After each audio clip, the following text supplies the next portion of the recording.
Halo semuanya, selamat datang di MUS, Mencari Uang Setiap Hari. Bersama dengan saya Lois Jessica Dan saya Norman. sebagai host podcast kali ini. Nah, pada podcast kali ini kami akan membahas tentang ekonomi bisnis yang berada di sekitar kita, yaitu UPHC Mart. Nah, tapi kalau kita membahas topik kali ini, kayaknya kurang cocok ya kalau cuma kita berdua. Kita butuh seseorang yang memang paham sama topik kali ini. Nah, oleh karena itu, narasumber kami kali ini adalah Ibu Claudia, selaku salah satu pengurus UPHC Mart.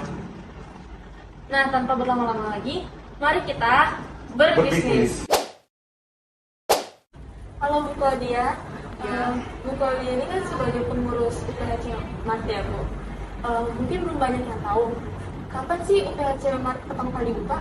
Oke, jadi sebenarnya UPHC Mart ini pertama kali dibuka itu di tahun 2021. Gitu. Jadi memang belum terlalu lama ya, 2021, tepatnya kira-kira di bulan Agustus. Ya, Bu. Nah, pertama kali UPHC yang dibuka di UPHC Mart ini, apa sih tujuannya? Kan mengingat adanya FJ dan koperasi lain itu, apa tujuannya UPHC Mart pertama kali dibuka? Oke, jadi untuk UPHC Mart sendiri sebenarnya bertujuan di awal itu untuk memfasilitasi siswa-siswi pathway gitu loh. Kan siswa-siswi pathway ada yang namanya bisnis pathway ya. Nah, jadi salah satu fasilitas untuk mereka bisa belajar itu adalah dari UPHC Mart. Kan kalau misalnya kita ngomongin FJ sama koperasi kan mereka nggak bisa jualan di sana ya. Iya. Nah, jadi mereka disediakan wadah untuk mereka bisa belajar ilmu yang sudah mereka dapatkan di pathway. Kan kalau di UPHC Mart itu kan biasa banyak produk kan, Bu? Itu apakah ada produk dari murid juga? Kayak apakah murid dapat bekerja sama dengan UPHC Mart untuk menjual produk mereka? Oh, sudah pasti. Nah, karena sebenarnya UPHC Mart itu adalah wadah untuk semua siswa untuk bisa belajar ya. Nah, terlebih khusus untuk kalau dibilang ada produk kerjasama sudah pasti ada. Contohnya kalau misalnya kalian pernah ke UPHC Mart, kalian lihat ada cookies atau lihat ada kopi. Nah, itu adalah produk-produk kerjasama dari siswa-siswi UPHC sendiri. Tuh. Dari produk-produknya itu kan harganya berbagai macam. Itu bagaimana cara UPHC Mart menentukan harga yang dititipkan oleh murid atau ditentukan dari muridnya sendiri? Oh, ini maksudnya dari siswa-siswi yang titip barang ya, Iya. yang bekerja sama ya. Nah, sebenarnya prosesnya itu ada yang namanya proposal dulu. Gitu. Jadi ada proposal yang mereka sudah ajukan.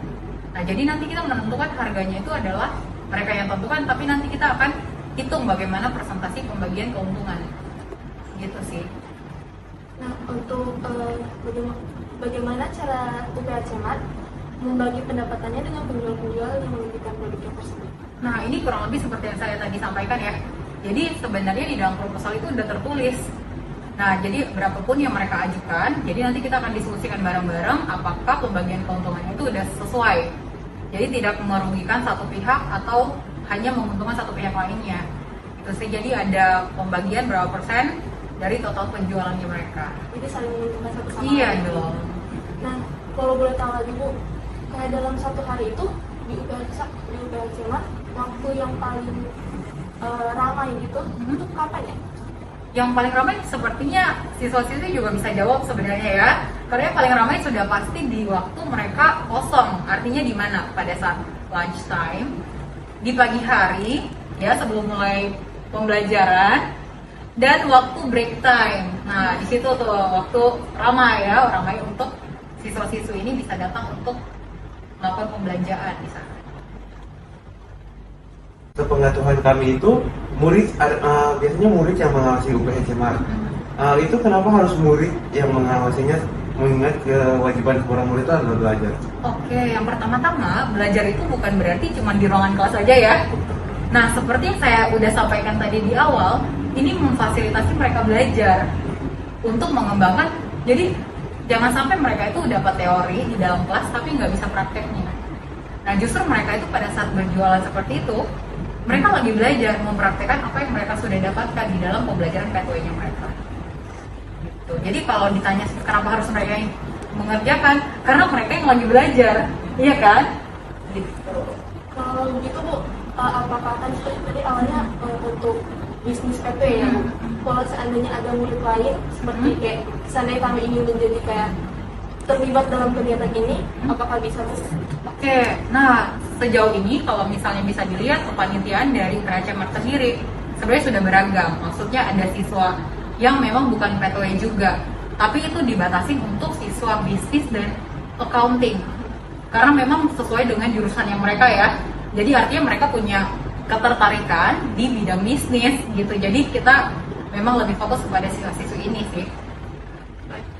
Untuk selanjutnya, produk yang paling terkenal di UPH Cemart ya, seperti yang kita tahu, itu bakpao hijau.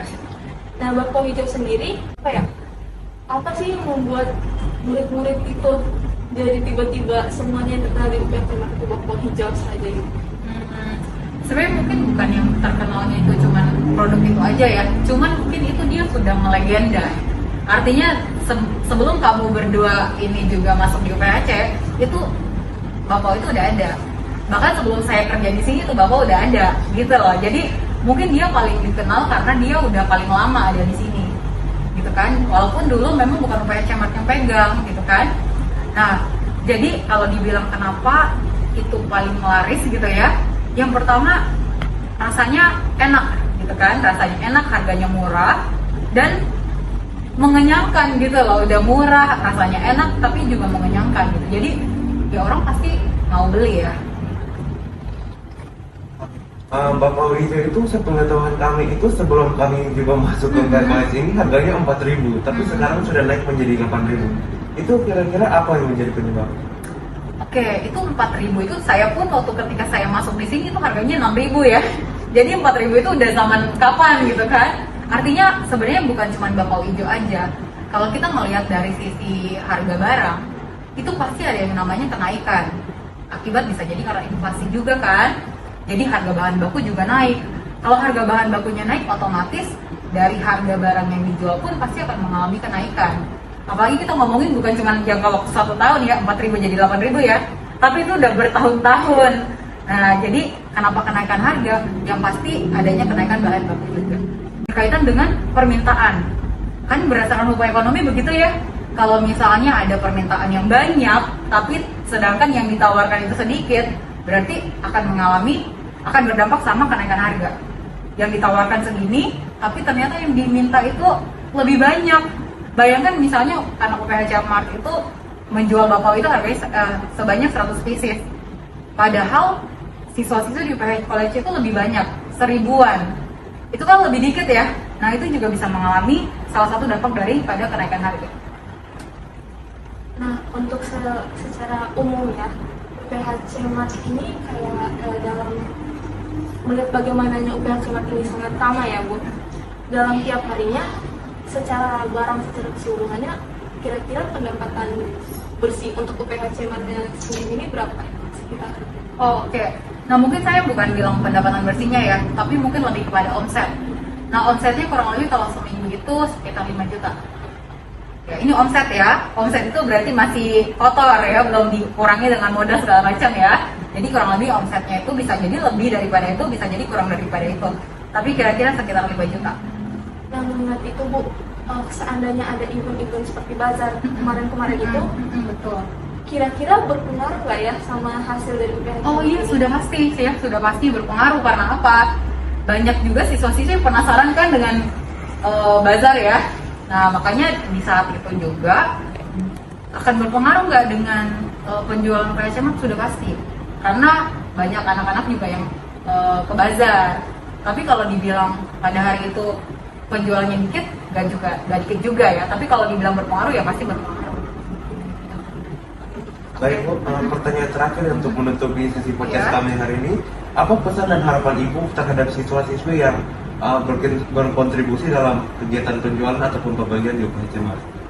Oke, ini berarti berkaitan dengan siswa UPH Cemartnya. Iya. Oke, kalau UPH Cemartnya semoga mereka bisa lebih konsisten ya, lebih detail, karena kita lagi ngomongin penjualan ya, berkaitan dengan quantity dan berkaitan dengan berapa harga gitu kan. Jadi semoga mereka bisa lebih teliti dan bisa menjadikan UPH Cemart ini benar-benar sebagai wadah untuk belajar.